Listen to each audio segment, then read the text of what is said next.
नमस्कार, city post live में आपका स्वागत है। मैं हूं श्रीकांत प्रत्युष और मेरे साथ हैं एलजेपी पासवान गुट के प्रदेश अध्यक्ष राजू तिवारी जी। क्या चल रहा है तिवारी जी? सीटों बंटवारा हो गया? अरे आप गुट की बात करते हैं। लोक जनशक्ति पार्टी रामविलास बिहार में नहीं देश में ही एक पार्टी है, आदरणीय रामविलास पासवान जी के नहीं रहने पर बात। तो आप पशुपति पारस कहाँ से आप बात कर रहे हैं? अब वो सब अध्याय समाप्त करिए। चाचा भी जा रहे हैं महागठबंधन में। कहीं कोई जाए, किसी को चरगोड़वा को न बांधा जाता है, दुगोड़वा को बांधा जाता है, जिसकी इच्छा हो जहाँ जाए। वोटवा आप ही के ना काटेंगे? अरे चलिए ना, समय बताएगा किसका कौन वोट है। जिस वोट रहेगा तब ना कोई काटेगा। वोट किसी का नहीं है, सिर्फ चिराग पासवान का है। कब तक सीट समझौता हो जाएगा? समझौता हो जाएगा, चिंता मत करिए। शीर्ष नेतृत्व तो एक दूसरे के संपर्क में है और हमको लगता है आने वाले महीने में आपको सब कुछ पता चल जाएगा। पशुपति पारस ने कहा है कि चिराग पासवान अपने मंत्रालय बदलवाना चाहते हैं क्योंकि उस मंत्रालय में कोई काम ही नहीं है। पूरे इंडिया में 50 कर्मचारी हैं, 3,000 करोड़ का बजट है, तो मंत्रालय बदलवाने के लिए दबाव बना रहे हैं, प्रेशर पॉलिटिक्स कर। अच्छा एक चीज़ बताइए, उनको ये मंत्रालय मिला था? तो बोल रहे हैं कि हमको मिला था, हम जानते कुछ नहीं है इसमें। तो उनको कैसे पता चल गया कि बदलवाने के लिए? देखिए ये अनर्गल बात है। भारत सरकार का कैबिनेट मंत्री होना अपने आप में एक बड़ी बात है और काम करने वाला व्यक्ति। आपको मैं बता रहा हूँ, जब स्वर्गीय श्रद्धेय पद्म भूषण रामविलास पासवान जी जिस मंत्रालय को छूते थे ना, उस मंत्रालय की पहले चर्चा नहीं होती थी। और जिसको श्रद्धेय रामविलास पासवान जी जिस मंत्रालय में हो, मतलब मंत्री पद हो जाने के बाद, वो मंत्रालय सबसे पावरफुल और महत्वपूर्ण हो जाता था। याद है ना आपको? आपसे तो छुपा नहीं है। तो ये काम करने की शैली है और ये जो मंत्रालय है ये भविष्य का मंत्रालय है, आने वाले जनरेशन का मंत्रालय है। इसमें बहुत सारा काम है। पारस जी बोल रहे थे कोई काम नहीं है, सब्सिडी देना है बस। तो उनको मान लीजिए, उनको तो दूसरा व्यवस्था था, वो क्या करना चाहते थे नहीं जाए।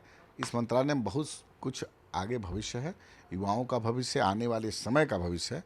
ये महत्वपूर्ण मंत्रालय देखिएगा, एक समय आएगा देश में सबसे पावरफुल मंत्रालय। चिराग जी क्यों दबाव बना रहे हैं भाई? जब मंत्रालय से संतुष्ट हैं, सीट से संतुष्ट क्या मतलब हम लोग अपना कोई कार्यक्रम मत करें? क्या मतलब दबाव? अगर हम अपने दल का कार्यक्रम कर रहे हैं, हर दल का अपना संगठन है, हर दल का अपना एक काम करने की शैली होता है। हम लोग अपने दल का, हमारे नेता के नेतृत्व में हम लोग काम कर रहे हैं, तो इससे तो ताकत एनडीए की बढ़ेगी ना। हम कार्यक्रम करना छोड़ दें, राजनीति करना छोड़ दें। ज्यादा ताकत बढ़ाइएगा तो डर लग रहा है ना बीजेपी को। अच्छा हमारे पास ताकत नहीं रहता तो कोई हमसे गठबंधन करता? आप फिर वही बात करते हैं, बिना ताकत के कोई पूछता हमको? कोई किसी की बात कर रहे हैं तो ताकत जब है, ताकत बढ़ाएंगे नहीं तो कैसे हम? ताकत ही तो मेरी पूंजी है। विधानसभा चुनाव लड़ने आ रहे हैं, बिहार बुला रहा है, सब क्या है? अब क्यों नहीं? बिहार मान लीजिए, बिहार तो गुफा है कि लड़ना है? अरे भाई क्यों, हम लोग तो प्रदेश कार्यकारिणी से उनको भेज चुके हैं। हम तो चाहते हैं कि हमारे नेता लड़ें। कहाँ से लड़ाइएगा? अब उनके 243 विधानसभा से हमको आ गया लिखित, मेरे यहाँ से बॉस को लड़ाइए, मेरे यहाँ से बॉस। प्रदेश अध्यक्ष आप ही ना बताइए कहाँ से लड़ाइए। देखिए यहाँ पर आप बता रहे हैं, आपको राष्ट्रीय पार्लियामेंट्री बोर्ड में मामला चला गया है। पार्लियामेंट्री बोर्ड निर्णय लेगी जिसमें वहाँ से हमसे मंतव्य माना जाएगा कि आप बताइए कि आदरणीय चिराग पासवान जी कहाँ से लड़ाएं। उस दिन हम अनुशंसा करेंगे। कहाँ से करिएगा? अब है बहुत कुछ, बहुत जगह है करने के लिए। बताइए, 2-3 बताइए। अरे भाई आप जब बोल दिए हैं कि उसमें सुरक्षित सीट का मर्यादा नहीं है, जनरल सीट से लड़ेंगे, तो 243 सीट है। चिराग पासवान जी जहाँ से हम लोग लड़ाएंगे तहाँ से विपक्ष के नाम की चीज़ नहीं रह जाएगी, बता दे रहा हूँ।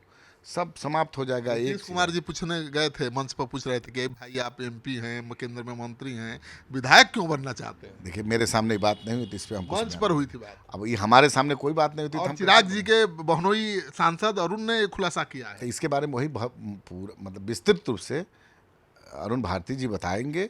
हमारे सामने बात नहीं हुई है। दूसरी बात, हमारी इस संदर्भ में हमारे नेता आदरणीय चिराग पासवान जी से भी कोई बात नहीं हुई है। तो इसलिए जब तक प्रभारी जी से, अरुण भारती जी से भी बात नहीं हुई है, जब तक उनसे कुछ बात नहीं होगी तब तक इस पर बयान देना कहीं उचित हम नहीं समझते। प्रदेश अध्यक्ष हैं, पार्टी की मेरी बात नहीं हुई है, ये इतना बड़ा महत्वपूर्ण बात नहीं है। एक दूसरे घटक दल के नेता हैं, मंच पे हमेशा मिलना जुलना होता है। बहुत सारी बातें हुई थी, बहुत सारी बातें आपको कैसे शेयर कर दें? बहुत सारी बात शेयर भी करना चाहिए, लेकिन उस संदर्भ में मेरी बातें शेयर करने लायक कोई बात नहीं हुई। नहीं, मेरी बातें छुपाने वाली बात। नहीं, मेरी बातें ऐसी कुछ नहीं हुई है। जिस दिन ये बात हो जाएगी इस पर हम बोलने में क्यों नहीं बोलेंगे। कितनी सीटों पर लड़ेंगे आप लोग? अब देखिए, गठबंधन की मर्यादा है। मोटा मोटी एक चीज़ बता दे रहे हैं कि सब कुछ क्लियर हो गया है। जल्द ही हमारे राष्ट्रीय अध्यक्ष जी, हमारे शीर्ष नेतृत्व हमको सूचना देगा। सब एनडीए के घटक दल के नेता बैठेंगे, कौन सीट पे कितने, कौन दल को कितना सीट मिलेगा चुनाव अच्छा, में। मांग कितनी है ये तो बता दीजिए। अभी क्यों मांग बता दें, मांग बहुत कुछ मांग रहती है, तो वही बता लेकिन एक चीज़ मैं बता दूं, सम्मानजनक रूप से समझौता आखिरी पड़ाव पे है। सम्मानजनक क्या होता है, कितनी सीटें हैं? अब आप- पिछली बार 15 सीटें मिली अभी अब तो नहीं भाग गए। नहीं, देखिए पिछली बार नहीं मिली तो सम्मानजनक, तो हम चले गए, स्वतंत्र लड़ने का निर्णय लिए। लेकिन इस बार इस बार भी ले सकते फिर। इस बार 100% सब कुछ बहुत ही अच्छे माहौल में है और सीटों का बंटवारा लगभग फाइनल के कागार पे है। अब आपको अगले महीने में हम लोग, लग रहा है कि आपको हफ्ते बुला के बता देंगे कि जनता दल यूनाइटेड इतना सीट पे लड़ेगा, इतना सीट पे भाजपा लड़ेगा, इतना सीट पे लोजपा रामविलास लड़ेगा और मांझी जी और उपेंद्र कुशवाहा। आपकी सीट फाइनल है ना गोविंदगंज? आप देखिए, गठबंधन की मर्यादा है, हमारी सीट फाइनल है कि नहीं है ये तो हमारे नेता बताएंगे ना। चिराग पासवान जी ही इसके बताएंगे ना। 1000 अड़े हुए हैं, प्रदेश अध्यक्ष को नहीं लड़ा पाएंगे तो किसको लड़ाएंगे? हम अपनी नहीं, कितना खराब मैसेज जाएगा। एक चिंता, मैं अपनी चिंता नहीं करता हूँ, मैं एक कार्यकर्ता हूँ, साथ साथ एक दायित्व पे हूँ और उस दायित्व को निर्वहन करने में पूरी अपनी ताकत लगाया हूँ। और हमारा काम है संगठन को मजबूती देना, हमारा काम है संगठन को धारदार बनाना, उस काम में लगे हैं। और जब जब हमारे नेता आदरणीय चिराग पासवान की जो हमको भूमिका, हम पार्लियामेंट्री बोर्ड के भी अध्यक्ष रहे, बिहार के विधायक दल के भी नेता रहे हैं। राजू तिवारी के समर्थन के बगैर वहाँ जितना थोड़ा मुश्किल है किसी के लिए, तो राजू तिवारी के लिए रास्ता साफ किया जा रहा है, कहा जा रहा है कि किल कांटे सब हटाए जा रहे हैं ताकि वहाँ कोई बगावत का खतरा ना हो। नहीं, कहाँ बगावत का? आप बैठेंगे चुपचाप, नहीं मिलेगा टिकट तो? नहीं, आप कहाँ की बगावत का बात कर रहे हैं? गोविंदगंज में देखिए, गोविंदगंज के लोगों का मेरे और मेरे परिवार के ऊपर बहुत बड़ा मतलब आशीर्वाद है, पता है। और 7 जन्म तक न भूलने वाला आशीर्वाद है। इसलिए समय आने दीजिए, न गोविंदगंज को हम भूल सकते हैं और न हमको गोविंदगंज को भूलना चाहिए। आजीवन ये रिश्ता है, जैसे माँ और पुत्र का रिश्ता, उसी तरह गोविंदगंज का और हमारे पूरे परिवार का एक रिश्ता है। वो गोविंदगंज मेरी पहचान है, गोविंदगंज मेरी ताकत है, गोविंदगंज सब कुछ है मेरा। तो फिर गोविंदगंज की बात मत करिए, लेकिन एक गठबंधन की मर्यादा होती है, आने दीजिए समय, वो भी सब क्लियर हो जाएगा। गोविंदगंज की जनता तो कह रही है ना कि राजू तिवारी को तो लड़ना ही है यहाँ से। देखिए, ये इसके लिए अगर आपको कहीं से सूचना मिली है तो गोविंदगंज की जनता का मैं हाथ जोड़ के आभार व्यक्त करता हूं कि उनका आशीर्वाद मेरे पीछे हमेशा रहता है। लेकिन गठबंधन की मर्यादा, मैं कोई ऐसा वक्तव्य नहीं दूंगा।